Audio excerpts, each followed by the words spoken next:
my children, welcome to my channel Simply Easy. My name is Priya and आज हम लोग करने वाले हैं क्लास 10 के फर्स्ट फ्लाइट बुक का chapter number 2 Nelson Mandela long walk to freedom.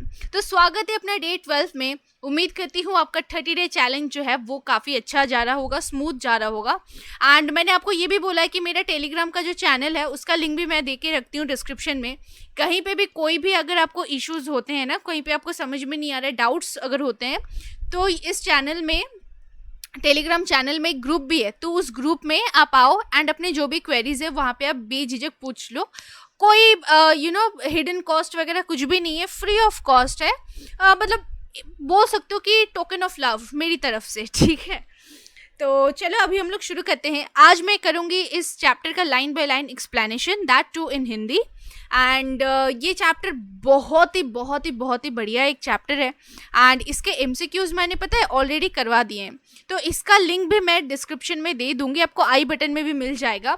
But हमें देखो पहले क्या करना है, पहले अभी मैं डिटेल एक्सप्लेनेशन करूंगी, आपको अच्छे से समझ लेना है एंड उसके बाद आपको ये एमसीक्यू वाला जो वीडियो है उसमें जाना है एंड जो भी एमसीक्यू क्वेश्चंस मैंने किए हैं उन क्वेश्चंस को एक बार पढ़ लेना है या एक बार चेक कर लेना है कि हाँ ये क्वेश्चंस आपको आता है या नहीं आता है। फाइन, वो वीडियो ज़रूर देखना।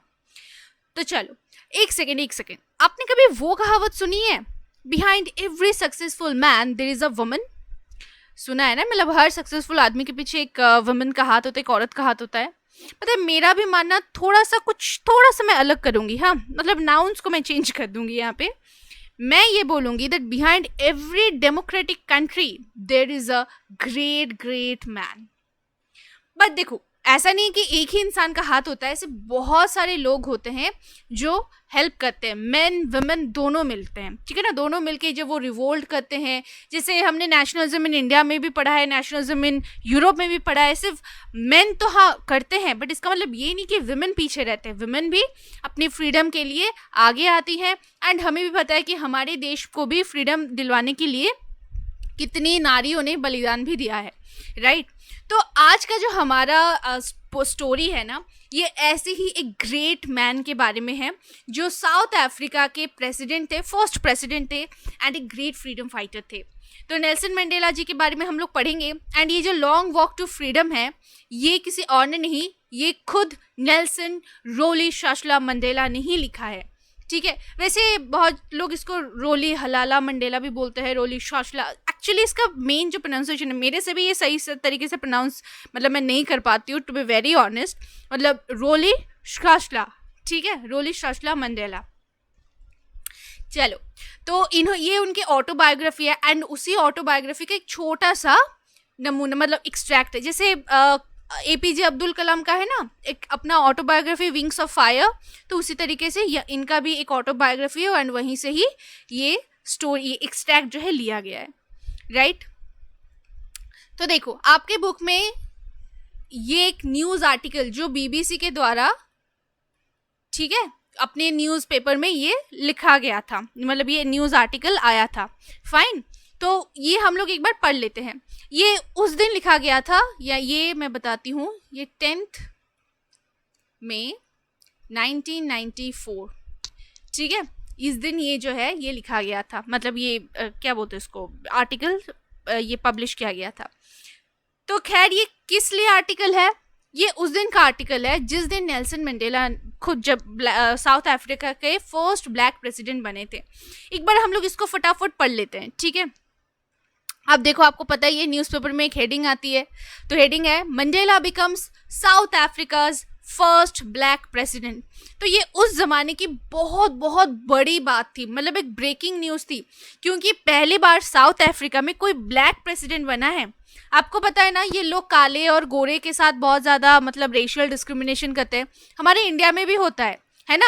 इसीलिए तो ये कुछ फेयर एंड लवली और बहुत सारे ऐसे देखना ब्यूटी प्रोडक्ट्स मिलते हैं कि आपको गोरा बना देगा। मेरे को गोरा नहीं बनना, मेरा जो कलर है मेरे को वही रहने दो, उसमें क्या है।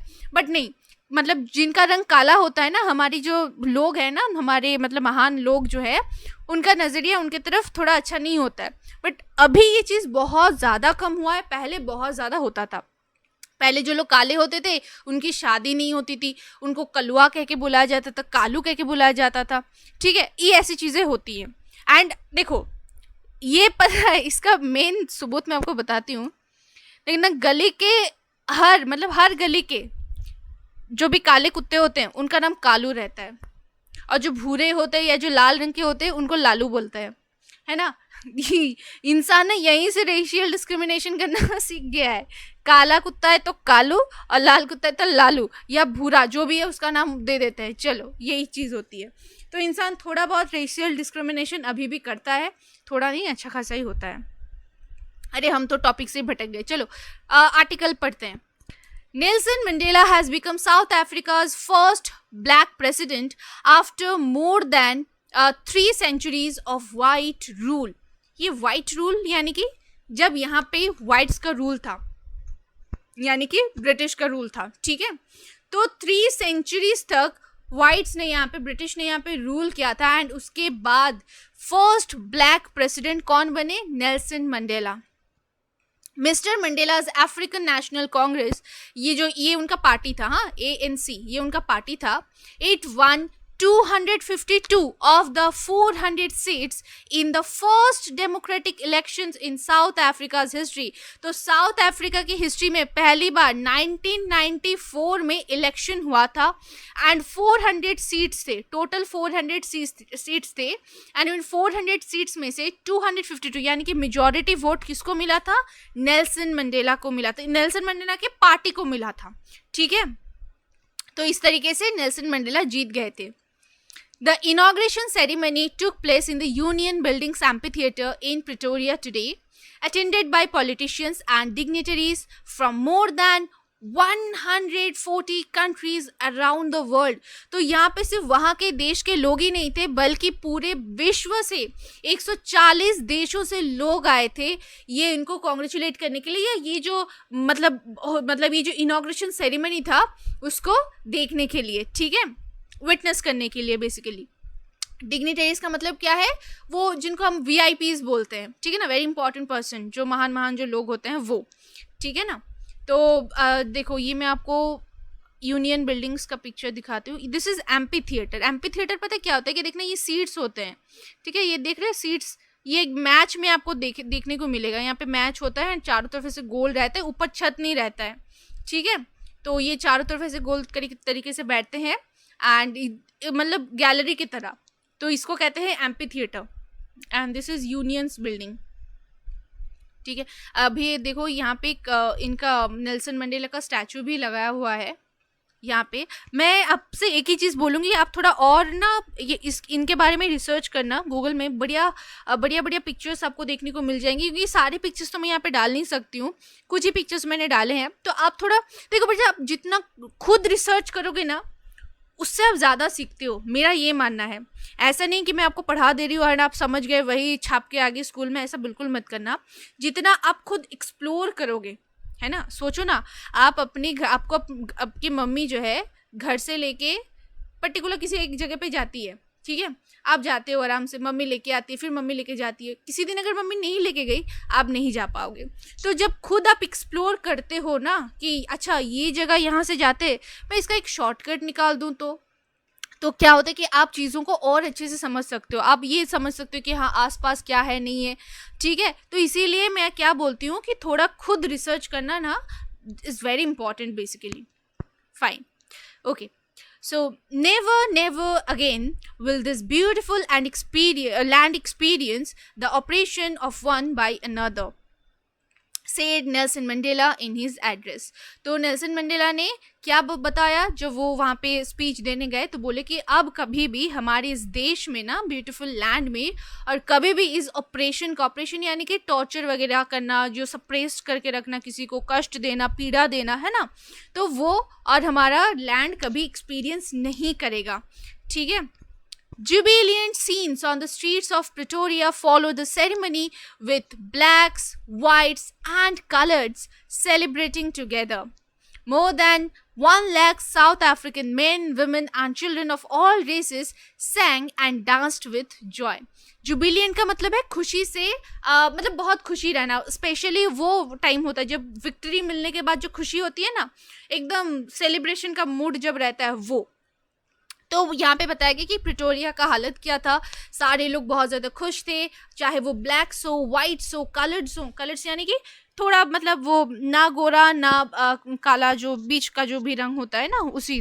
तो सारे लोग खुश मतलब सेलिब्रेट वगैरह कर रहे थे। इतने सारे 1 lakh south African man, women, children सब गाना गा रहे थे और खुशी से नाच रहे थे, क्योंकि खुशी की बात ही थी। ठीक है ना। तो ये हम लोगों ने पढ़ लिया तो वो ये के बारे में, आर्टिकल के बारे में। अब एक बहुत ही इम्पॉर्टेंट एक वर्ड, एक टर्म है जिसके बारे में हम पढ़ेंगे इस पूरे चैप्टर में, वो है अपार्थाइड। अच्छा, इसको अपार्थिड भी बोलते हैं, अपार्थाइड भी बोलते हैं। फाइन, ये अपार्थाइड क्या है बेटा? सीधी सी बात है, रेशियल डिस्क्रिमिनेशन। ठीक है, जब जैसे ये देखो, ये सारे अंडे गोरे हैं एंड इस काले अंडे को देखो किस तरीके से परेशान कर रहे हैं, है ना। इसी चीज को कहा जाता है अपार्थाइड। तो वाइट्स क्या करते थे साउथ अफ्रीका में, बोलते थे कि हाँ भाई हम ही महान है। आपको याद है महात्मा गांधी को एक बार ट्रेन से निकाल दिया गया था ब्लैक कह के, ठीक है ना। तो वाइट्स ने ऐसा काम किया था। तो वो लोग थोड़े बदमाश थे, पता नहीं उनको क्या अपने कलर से क्या था उनके पास, तो छोड़ो, बदमाश थे सारे। ओके फाइन, तो अपार्थाइड का मतलब हमको समझ में आ गया। अब हम शुरू करते हैं लाइन बाय लाइन एक्सप्लेनेशन। अब ये कौन बोल रहे हैं? ये खुद नेल्सन मंडेला बोल रहे हैं। 10th May dawned bright and clear. For the past few days, I had been pleasantly besieged by dignitaries and world leaders who were coming to pay their respects before the inauguration.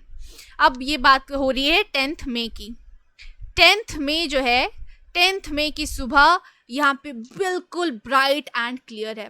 इसका मतलब एक और भी है, bright and clear हम पूरे weather के हिसाब से भी बोल सकते हैं। ठीक है, और एक चीज़ भी है, मतलब अब तक जो वो डेज ऑफ ऑपरेशन जो चल रहा था ना, ऑपरेशन यानी कि वो काट चीट का जो ऑपरेशन, वो वाला ऑपरेशन है, हॉस्पिटल वाला ऑपरेशन नहीं, मतलब किसी को सताना, पीड़ा देना, पीड़ित करना, ठीक है, वो टॉर्चर करना, गुलामी करवाना, वो सारी चीज़ें, तो वो सारी चीज़ें अब हट रही थी। ठीक है, तो यहाँ पे इसीलिए 10th में जो है ये ब्राइट एंड क्लियर भी है। देखो, और पास्ट कुछ दिनों से, पिछले कुछ दिनों से बहुत सारे ऐसे डिग्निटरीज वगैरह जो भी हैं, वर्ल्ड लीडर्स जो हैं, वो उनके पास आ रहे थे, नेल्सन मंडेला के पास आए थे, उनको कॉन्ग्रेचुलेट कर रहे थे, उनके साथ बातें वगैरह कर रहे थे। ठीक है, मतलब नेल्सन मंडेला उन लोगों से घिरे रहते थे। बिसाइज्ड का मतलब क्या है? Surrounded by. Next, the inauguration would be the largest gathering ever of international leaders on South African soil.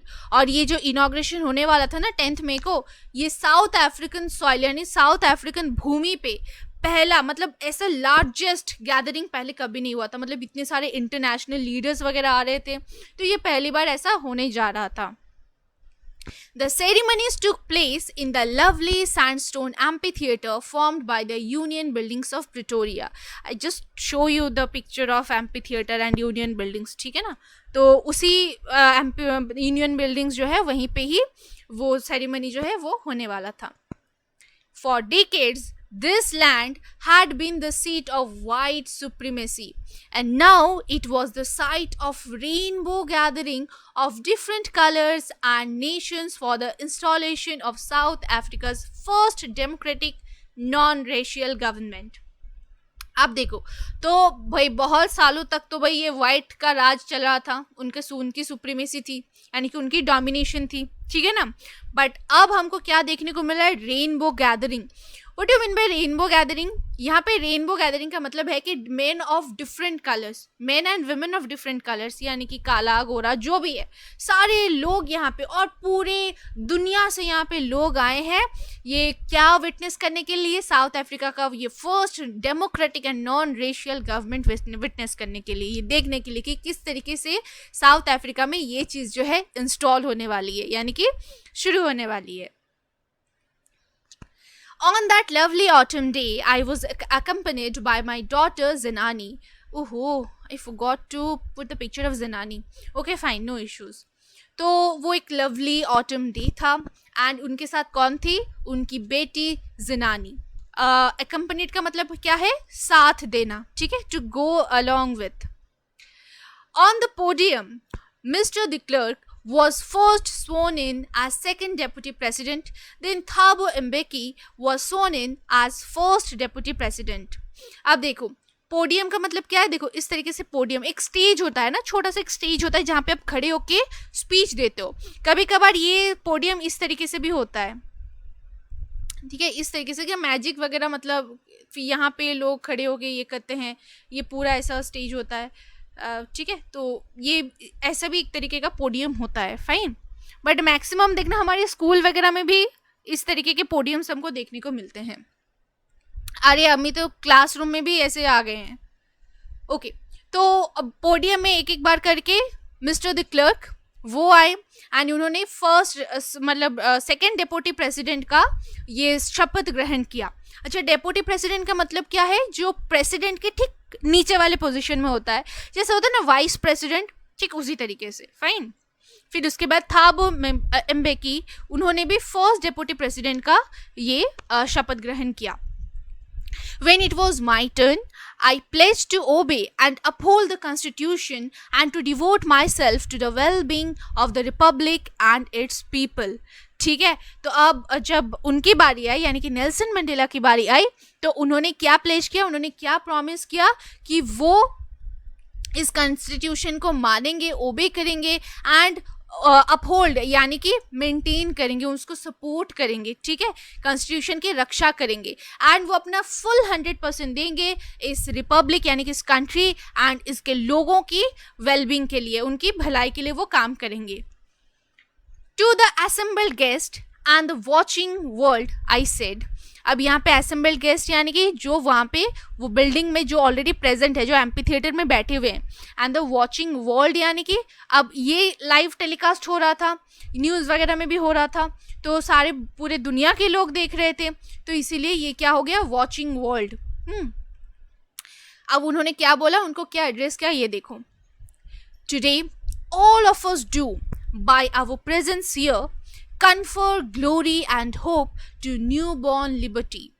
Out of the experience of an extraordinary human disaster that lasted too long, must be born a society of which all humanity will be proud. अच्छा, confer का मतलब क्या है, to give, देना, ठीक है. तो Nelson Mandela जी बोल रहे हैं कि सारे लोगों को एड्रेस करते हुए बोल रहे हैं कि all of us do by our presence here confer glory and hope to new born liberty. अब बोले कि आप सारे लोग जो हैं, आप देख रहे हो कि हमें जो नया फ्रीडम मिला है, आपके आने से ये क्या हो गया, एक नया ग्लोरी, मतलब इसको बोलते हैं ना, उसको और ज़्यादा चमका देना बोल दो, या उसको और मतलब उसकी शोभा बढ़ाना जिसको कहते हैं, ठीक है ना. तो हमें जो ये न्यू बॉर्न लिबर्टी यानी कि न्यू बॉर्न फ्रीडम जो मिला है, उसको आप वो यहाँ पे आके आप उसकी चार चांद लगा रहे हो उसका.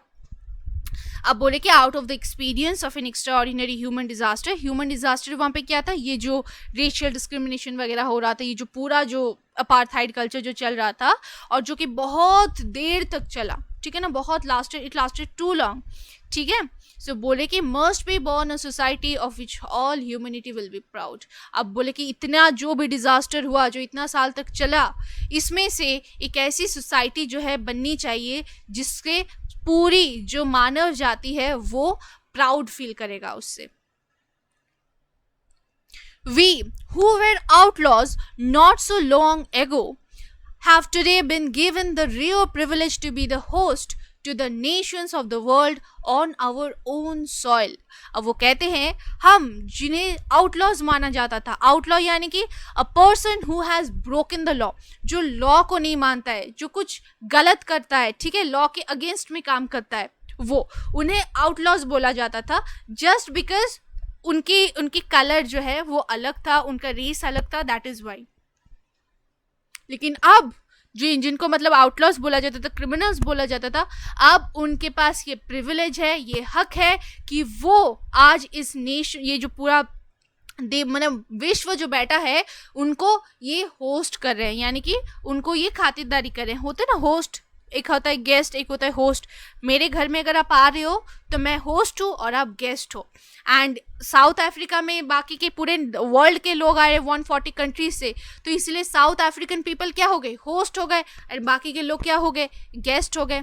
तो जिन लोगों को इतने दिन तक आउटलॉज माना जाता था, आज वो अपने ही भूमि पे खड़े होके वो होस्ट करे, यानी कि मेहमान नवाजी कर रहे हैं, लोगों को यहाँ पे गेस्ट के हिसाब से वो ला रहे हैं। We thank all of our distinguished international guests for having come to take possession with the people of our country of what is, after all, a common victory for justice, for peace, for human dignity. तब वो अपने guest को बोल रहे हैं कि जितने भी अलग अलग गेस्ट यहाँ पे आए हैं, इंटरनेशनल जो भी लोग यहाँ पे आ रहे हैं, उनके पास भी पोजीशन है, जो कि साउथ अफ्रीकन पीपल के पास भी अभी है, कि कॉमन विक्ट्री मतलब जस्टिस मिलने का जो है होता है, पीस का या ह्यूमन डिग्निटी का, ये उनके पास मतलब डिग्निटी यानी कि रेस्पेक्ट, ये उन सारे लोगों को भी मिल रहा है। We have at last achieved our political emancipation. Emancipation का मतलब क्या है, फ्रीडम फ्रॉम रिस्ट्रिक्शन। अब वो बोल रहे हैं कि अब फाइनली हमें पॉलिटिकल फ्रीडम मिल गया, बोल दो, ठीक है। पहले उनको क्या था, रिस्ट्रिक्शन था ना, कि आप ये नहीं कर सकते हो, वो नहीं कर सकते हो, बट अब फाइनली वो चीज़ नहीं है। We pledge ourselves to liberate all our people from the continuing bondage of poverty, deprivation, suffering, gender and other discrimination. तब वो बोल रहे हैं कि और हम लोग आज फिर से ये प्रॉमिस करते हैं कि हमारे देश में जो भी मतलब कोई अगर पॉवर्टी से भुगत रहा है, कोई डिप्राइवेशन है, डिप्राइवेशन का मतलब है मतलब किसी चीज़ को कोई चीज़ ना मिलना, ठीक है, मतलब state of not having one's rightful benefits, उनके पास ये चीज़ नहीं है, ये हक नहीं है। ये सारी चीज़ें होती है ना, जैसे कि मान लो वुमेन को ये करने का हक नहीं होता है, वुमेन को वो करने का हक नहीं होता है, मैं फॉर एग्जाम्पल बोल रही हूँ, ठीक है। और अगर कोई सफ़र कर रहा है या जो जेंडर एंड अदर डिस्क्रिमिनेशन वगैरह हो रही है, उन सारी चीज़ों से भी हम अपने लोगों को आज़ादी दिलवाएंगे। पहले तो वो लोगों ने मतलब वाइट से आज़ादी ले लिया उन लोगों ने, बट अब देखो सिर्फ ये तो नहीं होता ना कि उनसे आज़ादी ले लिया और बाकी सब सही नहीं, हमें गरीबी से भी आज़ादी चाहिए, हमें सफरिंग से भी आज़ादी चाहिए। तो इस तरीके के और भी बहुत सारी चीज़ें होती हैं जिन पे नेल्सन मंडेला फोकस कर रहे थे, जो कि बहुत ही अच्छी बात है। Never, never and never again shall it be that this beautiful land will again experience the oppression of one by another. अब वो बोले कि और कभी भी ऐसा कभी भी नहीं होगा कि हमारा ये जो खूबसूरत लैंड है वो फिर से किसी के अधीन में आ जाएगा, वो किसी दूसरे कंट्री से दूसरे लोगों के दबाव में मतलब नीचे आ जाएगा एंड ऑप्रेस्ड होगा, और ये कभी नहीं होने वाला है। The sun shall never set on so glorious a human achievement. और बोले कि ये जो एक ह्यूमन अचीवमेंट मिला है ना लोगों को, ठीक है, फ्रीडम जो मिला है, इसका सूरज वो कभी नहीं डूबने देंगे, कभी डूबेगा ही नहीं। Let freedom reign. God bless Africa. तो बोले कि अब आज़ादी को और मतलब रेन किया जाए, रूल करने दिया जाए, मतलब रूल करेगा आज़ादी। एंड अब वो बोल रहे हैं कि गॉड ब्लेस अफ्रीका, वो गॉड से प्रे करे कि अफ्रीका को ब्लेस करे। तो ये था उनका पूरा स्पीच, ठीक है, मतलब जहाँ आपके बुक तक जहाँ दिया हुआ है वो, तो उन्होंने वहाँ पे क्या बोला ये तो यहाँ पे लिख दिया गया है। अब आगे पढ़ते हैं। A few moments later, we all lifted our eyes in awe यानी कि amazement, हाँ, as a spectacular array of South African jets, helicopters and troop carriers roared in perfect formation over the Union buildings. 15 अगस्त को, 26 जनवरी को अगर आपने देखा होगा कि जो परेड वगैरह जो होते हैं, आपने मूवी बोलो या न्यूज़ में बोलो, लाइव टेलीकास्ट बोलो, जो भी आपने देखा होगा ना, ये किस तरीके से परेड वगैरह होते हैं, हेलीकॉप्टर्स होते हैं, जेट्स होते हैं, और फिर वो गाड़ी वगैरह भी जाता है ना, तो वो पूरा दर्शाते हैं ना कि अपनी अपनी कला दर्शाते हैं।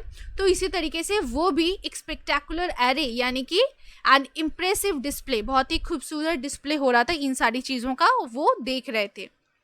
It was not only a display of pinpoint precision का मतलब है accurate and military force, but a demonstration of the military's loyalty to democracy, to a new government that had been freely and fairly elected. तब वो बोलते कि ये सिर्फ एक पिन पॉइंट प्रिसिशन का ही ये डिस्प्ले नहीं है, यानी कि एक एक्यूरेट डिस्प्ले नहीं है, बल्कि मिलिट्री फोर्स का ये डिस्प्ले है कि वो अपने देश के प्रति उनकी लॉयल्टी क्या है, ठीक है, वो अपने उन जो डेमोक्रेसी है उसके प्रति क्या लॉयल्टी है, मतलब वो कितने खुश हैं, खुश होकर वो कितना अच्छा परफॉर्म कर रहे हैं हमारे सामने, और उनकी लॉयल्टी दिखा रहे हैं कि न्यू गवर्नमेंट के प्रति जो उनकी लॉयल्टी है वो दिखा रहे हैं, ठीक है. Only moments before, the highest generals of the South African Defence Force and police, their chests bedecked with ribbons and medals from days gone by, saluted me and pledged their loyalty. अच्छा, आपने अगर ये देखा होगा कि वो जो बड़े बड़े ऑफिशियल्स वगैरह जो भी आर्मी के जो चीफ वगैरह जो भी होते हैं, उनके देखना वो सितारे ऐसे लगे रहते हैं ना उनके कंधों पे, फिर ऐसे बहुत सारे बैचेस लगे रहते हैं. क्या ड्रॉ कर दिया मैंने, इस तरीके से बहुत कुछ लगे रहते हैं ना, कि ये चक्र वो चक्र बहुत कुछ रहता है. तो वो बोल रहे हैं कि मतलब कुछ ही मोमेंट्स पहले द हाईएस्ट जनरल, जो हाईएस्ट जनरल है ना साउथ अफ्रीका के डिफेंस फोर्स के एंड जो पुलिस के, जिनके चेस्ट में ये इस तरीके के रिबन्स और मेडल्स लगे हुए थे, बेडेक्ट यानी कि ऐसे डेकोरेट करना, ठीक है, मतलब लगे रहना, ठीक है ना. तो वो लोग आके उनको सल्यूट कर रहे थे एंड वो भी अपनी लॉयल्टी प्लेज कर रहे थे, मतलब वो भी कसम वगैरह जो है शपथ ले रहे थे. आई वॉज नॉट, मतलब शपथ लेना ऐसा नहीं कि ये लोग जैसे शपथ लेते वैसा नहीं, मतलब वो प्लेज कर के प्रॉमिस कर रहे थे कि हाँ हम भी अब अपनी ईमानदारी से पूरी काम वगैरह ये करेंगे, वही सारी चीज़ें. I was not unmindful of the fact that not so many years before they would not have saluted but arrested me. तो वो बोले कि कुछ साल अगर बात करें पहले की, तो वो लोग मुझे सल्यूट नहीं करते थे, उल्टा मेरे को अरेस्ट कर लेते थे अगर मेरे को देखते थे. क्यों? क्योंकि उनको आउटलॉज के हिसाब से देखा जाता था, एंड क्योंकि वो वाइट्स के अंडर में काम करते थे, तो वाइट्स जो भी बोलेंगे उनको वही करना पड़ता था. जैसे हमारे इंडिया में भी देखना, ब्रिटिश जो बोलते थे, वो जो आर्मी के लोग जो भी है उनको वही काम करना पड़ता था, तो वैसे ही उनको भी वही काम करना पड़ता था. Finally, a chevron of Impala jets left a smoke trail of the black, red, green, blue and gold of the new South African flag. So ये South African flag जो था उनका, उसी का ही ये प्रदर्शन कर रहे थे. वैसे ये पेंटिंग थोड़ा सा अलग है, but I am just showing you कि ये शेवरन का मतलब क्या है. शेवरन का मतलब ये जो वी शेप, आपको ये दिख रहा होगा, ये वी शेप है, दिख रहा है ना, वी शेप है. तो इस तरीके से वो जेट्स वगैरह जाते हैं एंड ये धुआं छोड़ते हैं, तो बड़ा खूबसूरत लगता है ना. हमने इंडिपेंडेंस डे, रिपब्लिक डे में भी देखा है. तो ये ऐसे ही इम्पाला जेट्स थे, तो इसी तरीके से वो भी कुछ ये स्मोक वगैरह निकाल रहे थे एंड वो बड़ा ही खूबसूरत दिख रहा था वो. The day was symbolized for me by playing of our two national anthems. तो उन्होंने उस दिन मतलब 2 नेशनल एंथम्स वहाँ पे वो मतलब बजाए गए थे, ठीक है. And the vision of whites singing, जो वाइट्स थे वो क्या गा रहे थे, निकोसी सिकिलिली ए अफ्रीका, ठीक है. एंड जो ब्लैक्स थे वो क्या गा रहे थे, Die Stem, the old anthem of the republic. ये डाई स्टेम जो है ये सबसे पुराना मतलब एंथम था उनका.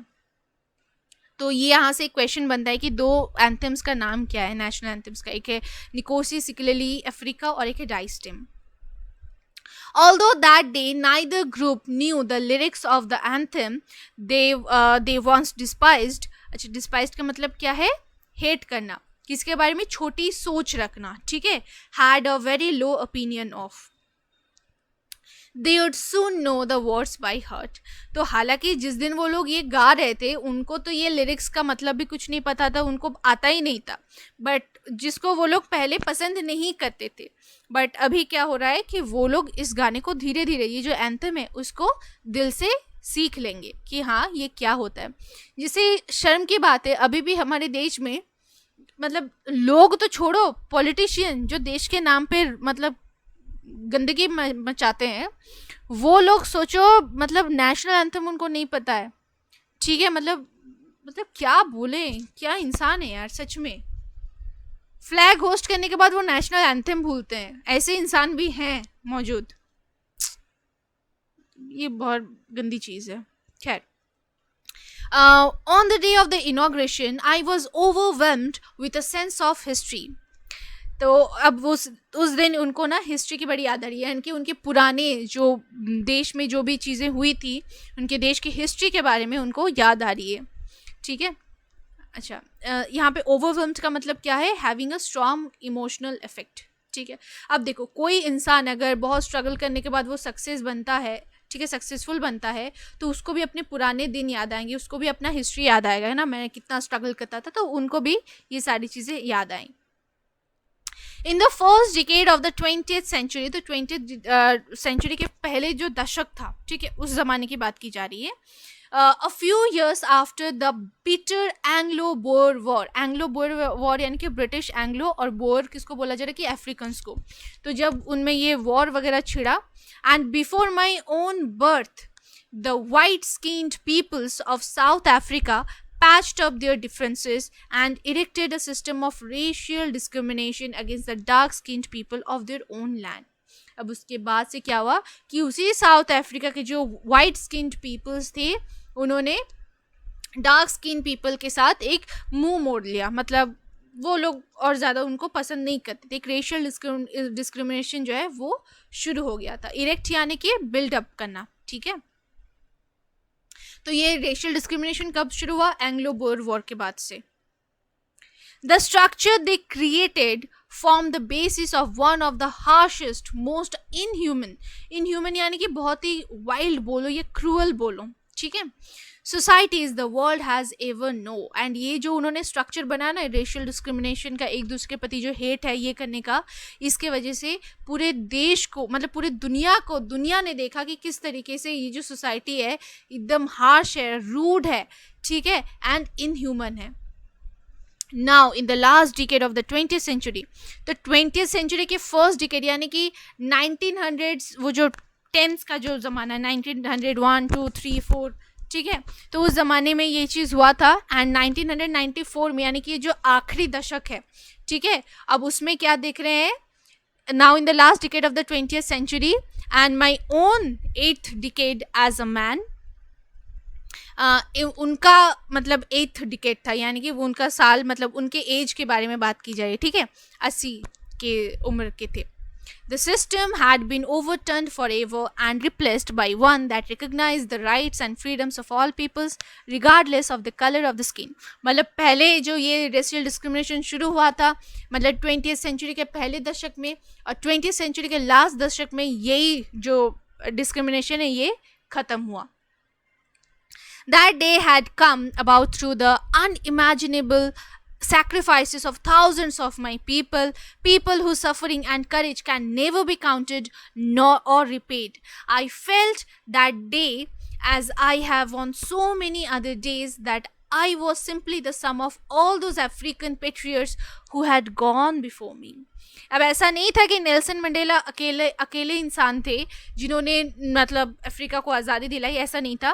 देखो, फ्रीडम फाइटर्स बहुत होते हैं, एक इंसान कभी कुछ नहीं कर सकता है ना, उनके सपोर्ट सिस्टम में बहुत रहते हैं। अगर हम अपनी फ्रीडम फाइटर्स की बात करें, हम कुछ ही नामी गिने चुने लोगों को जानते हैं। हम अगर आपको फ्रीडम फाइटर का नाम पूछा जाएगा, आप क्या बोलोगे? लाल बहादुर शास्त्री, चंद्रशेखर आज़ाद, बटुकेश्वर दत्त, भगत सिंह, सुभाष चंद्र बोस, आप इन्हीं का नाम लोगे। बट सिर्फ क्या इन्होंने ही अपना सैक्रिफाइस दिया था? बिल्कुल नहीं, हजारों लाखों पेट्रियट्स थे, लाखों फ्रीडम फाइटर्स थे, है ना। तो इसी तरीके से वो बोल रहे हैं कि जितने भी लोग थे जिन्होंने अपने मतलब खुद का बलिदान दिया था हमारे देश के लिए, मुझे ऐसा लग रहा है कि आज वो सारे के सारे लोग मुझ में समा गए हैं। मतलब वो देख रहे थे कि he was the sum of all those people, ठीक है। That long and noble line ended and now began again with me. I was pained that I was not able to thank them and that they were not able to see what their sacrifices had wrought. Wrought यानी कि लाना, मतलब achieve करना। तब उनको बस एक ही चीज़ का बुरा लग रहा था कि अभी वो मतलब इस दुनिया में नहीं है, वो तो ऑलरेडी जा चुके हैं, मैं उनको थैंक्स भी नहीं बोल सकता हूँ, और ना ही वो ये जो चल रहा है ना, मतलब इस चीज़ को विटनेस कर पा रहे हैं। वो अपनी सैक्रिफाइसेस का रिजल्ट वो देख रहे हैं, वो बिल्कुल नहीं देख पा रहे। उनकी सैक्रिफाइसेस ने क्या चेंज लाया, ये अब वो देखने के लिए प्रेजेंट नहीं है। The policy of apartheid created a deep and lasting wound in my country and my people. तो ये जो अपार्थाइड का जो पॉलिसी था ना, ये बहुत ही एक उनके देश में और उनके लोगों के बीच में एक गहरा घाव छोड़ दिया है. All of us will spend many years, if not generations, recovering from that profound hurt. Profound यानी कि deep and strong. बोलते कि अब हमारे कई generations ना इस मतलब घाव से उभरने में जुट जाएंगे, मतलब उनको टाइम लगेगा. But the decades of oppression and brutality had another unintended effect, and that was it profounded Oliver Tambo's, the Walter Sisulu's, the Chief Lithulis, the Yusuf Dadus, the Bram Fishers, and Robert Sobuki. अच्छा, यहाँ पे सबके मतलब नाम के पहले देखो, proper noun के पहले द लगाया गया है. ऐसा इसीलिए है क्योंकि अगर आपने द के बारे में पढ़ा होगा तो अगर हम किसी को रेफर करते हैं ना, जैसे मैं अगर बोलूँ he is acting like the big B, the Amitabh Bachchan, ठीक है ना, तो हम तब देखो द बोल रहे किसी को, हम यहाँ पे बहुत ही यहाँ पे उनको कंपेयर कर रहे हैं, बोल दो, ठीक है. इसी तरीके से हम यहाँ पे द का इस्तेमाल कर रहे हैं. तो वो बोल रहे हैं कि but decades of operation, but ये जो बहुत सारे जो टाइम गया इस ऑपरेशन एंड ब्रूटलिटी का, यानी कि वाइल्डनेस का, जो भी ये चीज़ हो रहा था, इसका एक अलग ही इफेक्ट पड़ा. क्या इफेक्ट पड़ा कि वो उनकी जो कंट्री थी, उन्होंने बहुत सारे ऑलिवर टैम्बोस पैदा किए, वॉल्टर सिसुलस पैदा किए, चीफ लुथिलियस पैदा किए, मतलब ऐसे बहुत सारे लोग हो, जैसे हम क्या बोलेंगे, द भगत सिंह यानी कि भगत सिंह एक है बट उनके जैसे बहुत सारे लोग बन गए, ठीक है. तो इनको बोला जाए, हम इसीलिए यहाँ पे क्या बोले, the Bhagat Singh, the bosses, ठीक है, द नेताजीज, हम ऐसे बोल रहे हैं, ठीक है. हालांकि उनकी तरह कोई बन नहीं सकता है, बट यहाँ पे कहने का मतलब ये है कि इसी तरीके के लोग हमारे देश ने बहुत सारे पैदा किए, क्योंकि जितना मतलब शोषण होता है, ठीक है, उतने ही लोग उसके अगेंस्ट में खड़े होते हैं धीरे धीरे. ओके. हाँ, of our time, men of such extraordinary courage, wisdom, generosity that their like may never be known again. तो बोल रहे हैं कि उनमें ना एक अलग ही किस्म का करेज था, विजडम था, जेनरसिटी था, जो अभी कभी भी इस तरीके का देखने को नहीं मिलेगा. मतलब अब जैसे मैं सच बात बताऊं, जैसे खुदीराम बोस थे, 18 साल की उम्र में उनको फांसी की सज़ा हुई. मतलब वो एक रेवोल्यूशनरी थे, वो एक फ्रीडम फाइटर थे. आज के 18 साल के बच्चे क्या करते हैं, इंस्टाग्राम पे रील्स बनाते हैं, है ना, टिकटॉक्स पे वीडियोस बनाते हैं. देखो, मैं बुरा मत मानना, बट बात तो सही है ना. बट पहले उसी एज के बच्चों में इतनी ज़्यादा मैच्योरिटी थी, उनकी लेवल ही अलग, उनका लेवल अलग था. आज के ज़माने में क्या हो रहा है कि बच्चे थोड़े डिस्ट्रैक्ट हैं, थोड़े डाइवर्ट है. ऐसा नहीं कि कम उम्र के बच्चे कुछ नहीं कर रहे, अरे बहुत कुछ कर रहे हैं, बट मैक्सिमम बच्चे जो है ना भटक गए हैं रास्ते से. मैं ये बताने की कोशिश कर रही हूँ आपको, भटको मत, करना बहुत कुछ है जीवन में. Okay. Perhaps it requires such depths of operation to create such heights of character. अगर देखो, अगर आप किसी को एक बार मारते हो तो वो उसको सह लेगा, ठीक है, वो रोएगा, ये करेगा, फिर बोलेगा मत मारो, दूसरी बार मारोगे तो वो फिर रोएगा, ये करेगा. पर मारते मारते एक टाइम ऐसा आएगा, वो बोलेगा क्या करना है, मारना है, मार लो, अब मैं भी तुमको मारूंगा. अब क्या होता है कि इंसान जो है वो बोल्ड बन जाता है, ठीक है, और इसी ऑपरेशन की वजह से ही इस तरीके के इंसान पैदा हुए. My country is rich in the minerals and gems that lie beneath its soil, but I have always known that its greatest wealth is its people, finer and truer than purest diamonds. तो बोले कि हमारा देश जो है ना एकदम mineral से एंड जेम से भरा पड़ा है, जो कि हमारे मिट्टी के नीचे है. बट मेरा मानना ये है कि किसी भी देश के जो ग्रेटेस्ट वेल्थ होता है ना, सबसे जो मतलब महंगा जो भी वेल्थ जो भी बोल दो, वो उसके पीपल होते हैं, उसके वहाँ के लोग होते हैं, जो कि डायमंड से भी ज़्यादा प्योर होते हैं.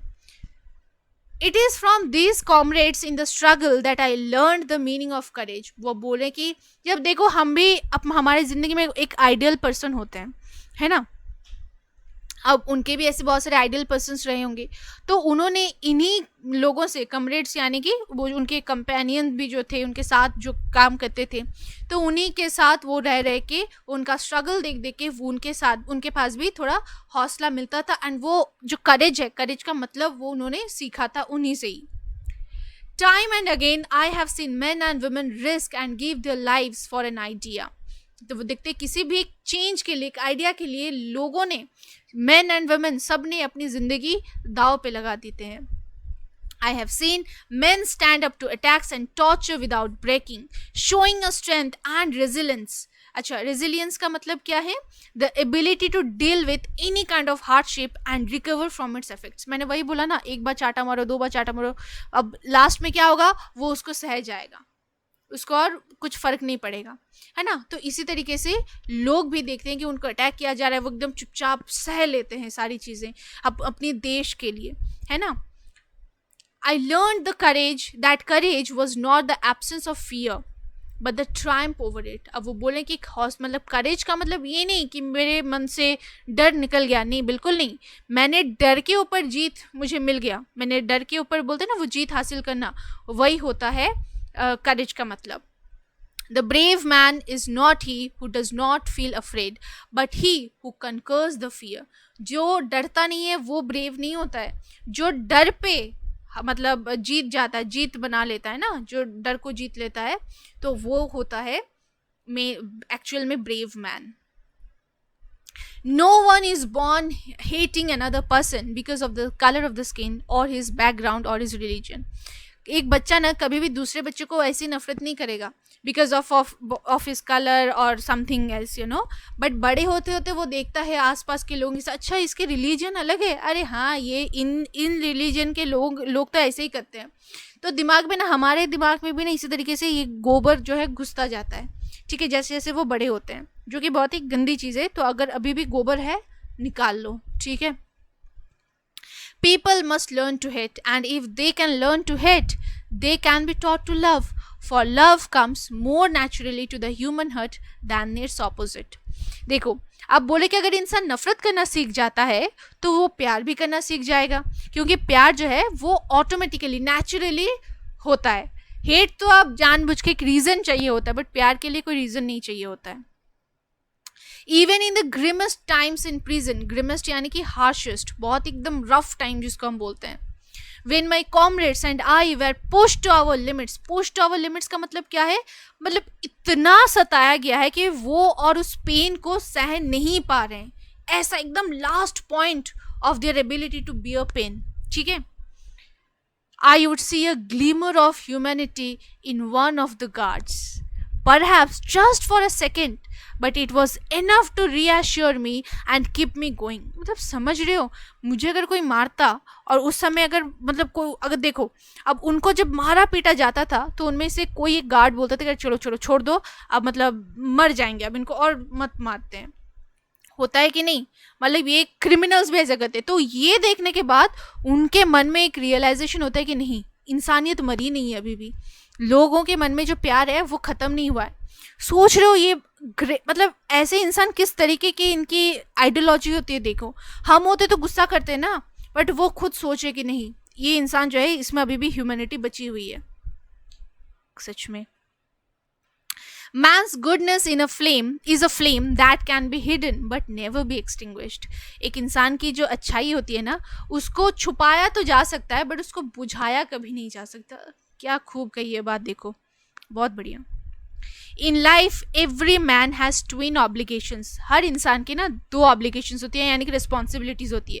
एक तो अपने फैमिली, अपने पेरेंट्स, अपने वाइफ, अपने बच्चों के प्रति, और एक ऑब्लिगेशन होता है अपने लोगों के प्रति, अपनी कम्युनिटी के प्रति, अपने देश के प्रति. तो आपका भी दो ऑब्लिगेशन, एक तो अपने फैमिली के प्रति, पेरेंट्स के प्रति, अपने पूरे फैमिली के प्रति है, और दूसरा ऑब्लिगेशन है अपने देश के प्रति. In a civil and human society, each man is able to fulfill those obligations according to his own inclinations and abilities. inclinations यानी कि natural tendencies of behavior, मतलब जिसका जितना मतलब हो सकता है वो अपने हिसाब से उन obligations को fulfill करता है. But in a country like South Africa, it was almost impossible for a man of my birth and color to fulfill both of those obligations. यानी कि साउथ अफ्रीका में उनके जैसे लोग थे, यानी कि जिनका कलर जो डार्क जो भी था, ठीक है, वो लोग लेकिन ये ऑब्लिगेशंस फुलफिल नहीं कर पाते थे. In South Africa man of colour यहाँ पे मतलब जिनका कलर डार्क था उनके लिए बोला गया है. Who attempted to live as a human being was punished and isolated. जो भी एक इंसान की तरह जीना चाहता था उसको ये पनिश किया जाता था एंड उसको अलग कर दिया जाता था अपनी फैमिली से. In South Africa, a man who tried to fulfill his duty to its people was inevitably ripped from his family and his home and was forced to live a life apart. A twilight existence of secrecy and rebellion. rebellion का मतलब क्या है? revolution. तो वो यहाँ पे बोल रहे कि मतलब साउथ अफ्रीका में जो भी इंसान इस ड्यूटी को फुलफिल करना चाहता था अपने पीपल के प्रति, अपने देश के प्रति, उसको उनके फैमिली से एकदम मतलब हटा दिया जाता था, उनके घर से हटा दिया जाता था एंड उनको बहुत दूर कहीं पे भेज दिया जाता था जहाँ पे मतलब ये सारी रेवोल्यूशंस वगैरह जो है वो सारी होती थी. मतलब ऐसा था कि बहुत ही ख़राब हालत कर दी जाती थी उनको, मतलब उनके साथ होता था. I did not in the beginning choose to place my people above my family, but in attempting to serve my people I found that I was preventing from fulfilling my obligations as a son, brother, father and husband. तो बोले कि शुरुआती दौर पे क्या था, मतलब उन्होंने ऐसा नहीं किया था कि नहीं मैं अपने लोगों को यानी कि उनके देश के लोगों को अपने फैमिली के ऊपर मानूंगा, ठीक है, ऐसा नहीं था. बट जैसे जैसे वो अपने पीपल को सर्व करते गए, मतलब उनकी कंट्री के प्रति जो उनकी ड्यूटीज़ थी वो फुलफिल करते गए, तो वो उन्होंने ये देखा कि नहीं अब उनका जो ऑब्लिगेशन है एक मतलब लड़का होने का या एक भाई होने का या पिता होने का या एक हस्बैंड होने का, इन सारे ऑब्लिगेशन से वो पीछे छूटते जा रहे थे. क्योंकि ऑब्वियसली जैसे जैसे वो अपने देश के प्रति काम के लिए काम करेंगे उनको तो हटा के मतलब जेल में भर दिया जाएगा ना. I was not born with hunger to be free. I was born free. अब ऐसा नहीं था कि वो पैदा ही हुए थे मतलब मुझे फ्रीडम चाहिए, ऐसा नहीं था. वो फ्रीडम मतलब फ्री ही पैदा हुए थे. Free in every way that I could know. Free to run in the fields near my mother's hut, free to swim in the clear stream that ran through my village, free to roast mealies यानी कि corn, हाँ, under the stars and ride the broad backs of slow moving bull. तो बोले कि मैं free पैदा हुआ था, मतलब मैं अपनी मर्जी से मतलब फ्रीली मेरे जो मम्मी के जो हट मतलब घर है, घर के आसपास जो फील्ड्स है वहाँ पे मैं दौड़ सकता था, जो क्लियर स्ट्रीम बह रहा है, नदी बह रही है छोटी सी, वहाँ पे मैं तैर सकता था, जो भी वो सब कुछ कर सकते थे. वो खुले आसमान के नीचे कॉर्न्स वगैरह रोस्ट करके खा सकते थे, कुछ भी कर सकते थे, ठीक है. इस तरीके से वो पैदा हुए थे. As long as I obeyed my father and abided by the customs of my tribe, I was not troubled by the laws of man or God. तो जब तक वो अपने पापा की बात सुनते रहे, मानते रहे, उनके जो ट्राइब के कस्टम्स के अंडर में वो काम करते रहे, तब तक उनको कोई भी तकलीफ नहीं हुई थी. I was not troubled by the laws of man or God, मतलब जो इंसानों का जो लॉ होता है या गॉड का जो लॉ है उसके अगेंस्ट में कुछ नहीं कर रहे थे. बट जैसे ही वो कंट्री के बारे में कुछ करने लगे, कंट्री के लिए कुछ करने लगे, तो वो क्या बन गए? Outlaw. It was only when I began to learn that my boyhood freedom was an illusion. तो बोले कि अब मेरा जो बॉयहुड है तो उसका जो मेरे को फ्रीडम मिला है वो बस एक इल्यूजन है. मतलब दिख रहा है कि ये सही में है, मतलब फ्रीडम मिला है, बट एक्चुअली में वो फ्रीडम नहीं है. When I discovered as a young man that my freedom had already been taken from me, that I began to hunger for it. अब जब मुझे पता चला कि नहीं मेरा फ्रीडम मुझसे छीन लिया गया है, तब मैं उसके लिए मतलब भूखा हो गया कि मुझे फ्रीडम चाहिए. Next. At first as a student I wanted freedom only for myself. एक सेकेंड, हाँ. At first, as a student, I wanted freedom only for myself. The transitory, यानी कि मतलब टेम्पररी जिसको हम बोलते हैं, not permanent, the transitory freedoms of being able to stay out at night, read what I pleased और go where I chose. तो इनको ये स्टूडेंट के समय में उनको जो फ्रीडम वगैरह मिला था ना, कि वो कभी भी कुछ भी कहीं पे भी बाहर जा सकते हैं, रात को बाहर रह सकते हैं, उनकी जो मर्ज़ी वो पढ़ सकते हैं, जो मतलब जहाँ मर्ज़ी वो जा सकते हैं, बस यही उनको फ्रीडम चाहिए था. हर इंसान को ऐसा ही फ्रीडम चाहिए होता है ना, जो बच्चे जो होते हैं उनको ऐसे इस तरीके की फ्रीडम चाहिए होता है. Later, as young man in Johnsonburg, I yearned for the basic and honorable freedoms of achieving my potential, of earning my keep, of marrying and having a family, the freedom not to be obstructed in a lawful life. Yearned का मतलब क्या है? Have an intense feeling or longing for something. फिर जैसे वो एक मतलब young man होते गए, उनको ये सारी फ्रीडम्स जो है उनको मतलब वो उसके प्रति थोड़ा उनका झुक बढ़ गया. ठीक है, next.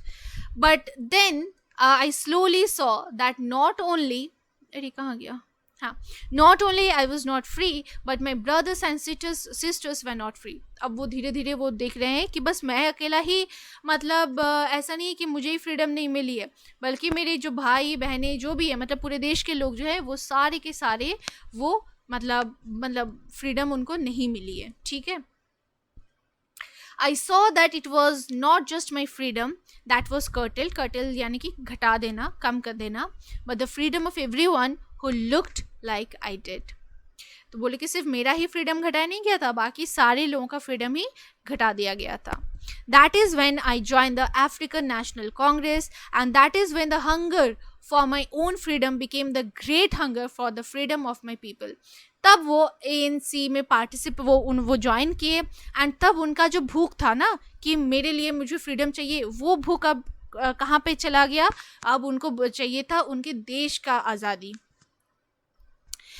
It was the desire for the freedom of my people to live their lives with dignity and self-respect that animated my life, that transformed a frightened young man into a bold one, that drove a law-abiding attorney.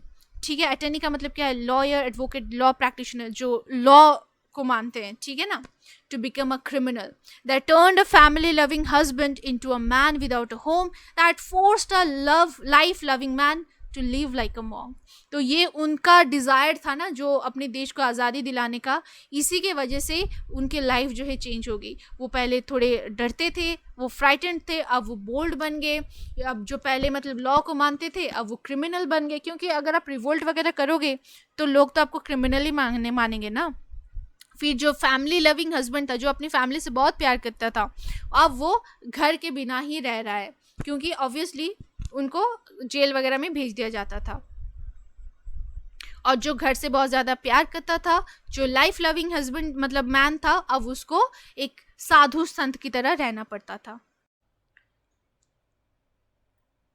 I am no more virtuous or self-sacrificing than the next man, but I found that I could not even enjoy the poor and limited freedoms I was allowed when I knew my people were not free. तो वो बोल रहे virtuous यानी कि good या righteous जिसको हम कहते हैं, ठीक है, सही. बोले कि I am no more virtuous or self sacrificing. बोले कि ऐसा नहीं था कि जो बगल में जो इंसान है यानी कि बाकी जो दूसरे इंसान हैं उनसे मैं ज़्यादा सेल्फ सैक्रिफाइसिंग था, ऐसा कुछ नहीं था, उनसे ज़्यादा मैं सही था, ऐसा नहीं था. बट मैंने ये देखा कि मुझे जो सारी चीज़ें मिल रही है ना, मुझे जो भी फ्रीडम वगैरह मिल रही है, जो लिमिटेड फ्रीडम्स है, मतलब मुझे वो चीज़ें बिल्कुल भी पसंद नहीं आ रही थी. ठीक है, कि क्योंकि उन्हें ये पता था कि उनके जो लोग थे वो फ्री नहीं थे. Freedom is indivisible. The chains on any one of my people were the chains on all of them. The chains on all of my people were the chains on me. तो वो बोल रहे हैं कि freedom जो है ना, आप उसको मतलब ऐसे डिवाइड नहीं कर सकते हो कि आप इसको फ्रीडम दो उसको फ्रीडम दो, ऐसा नहीं. अगर आप किसी एक भी इंसान को अगर उसकी फ्रीडम कर्टेल करते हो तो इसका मतलब ये है कि बाकियों की फ्रीडम भी आप कर्टेल कर रहे हो. और अगर बाकी सबके फ्रीडम अगर आप कर्टेल कर रहे हो तो इसका मतलब ये है कि आप मेरी फ्रीडम भी आप मुझसे छीन रहे हो. Next, I knew that the oppressor must be liberated just as surely as the oppressed. अब वो liberated का मतलब क्या है, जिसको मतलब फ्रीडम मिलना है, ठीक है ना. बोले कि जिस तरीके से मुझे लगता है कि जो ऑप्रेस्ड है, यानी कि जो जुल्म जिस पे किया जाता है, मुझे ऐसा लगता है कि जिस उसको ऑप्रेस्ड को जितना लिबरेशन की ज़रूरत है, जितनी लिबर्टी की ज़रूरत है, उतनी ही ऑप्रेसर को भी लिबर्टी की ज़रूरत है. ये कैसी बात होगी. हमें ये तो समझ में आ रहा है कि जो ऑप्रेस्ड है उसको फ्रीडम चाहिए, बट ऑप्रेसर को किस चीज़ का फ्रीडम चाहिए. अब देखो, ध्यान से सुनो. A man who takes away another man's freedom is a prisoner of hatred. He is locked behind the bars of prejudice and narrow-mindedness. अब बोल रहे हैं कि जो इंसान ऑप्रेसर है, जो दूसरों की फ्रीडम छीनता है, वो भी किसी के अधीन में है. वो हेट्रेड का प्रिजनर है, ठीक है. वो प्रेजुडिस का मतलब क्या है, किसी के प्रति strong dislike without any good reason, ठीक है. उस प्रेजुडिस एंड नैरो, छोटी सोच में वो दबा हुआ है, ठीक है. वो उस छोटी सोच या जो प्रेजुडिस है उसके बार्स में, यानी कि उसके चंगुल में फंसा हुआ है. तो उसे भी तो फ्रीडम की जरूरत है. I am not truly free if I am taking away someone else's freedom, just as surely as I am not free when my freedom is taken away from me. तो वो बोल रहे हैं कि अगर मुझे मेरी फ्रीडम अगर किसी ने छीन ली है तो मैं फ्री नहीं हूँ. तो उसी तरीके से अगर मैं किसी का फ्रीडम छीनता हूँ तो मैं भी फ्री नहीं हूँ, क्योंकि मैं हेट्रेड, प्रेजुडिस, नैरो माइंडनेस के नीचे दबा हुआ हूँ, उनके चंगुल में मैं फंसा हुआ हूँ.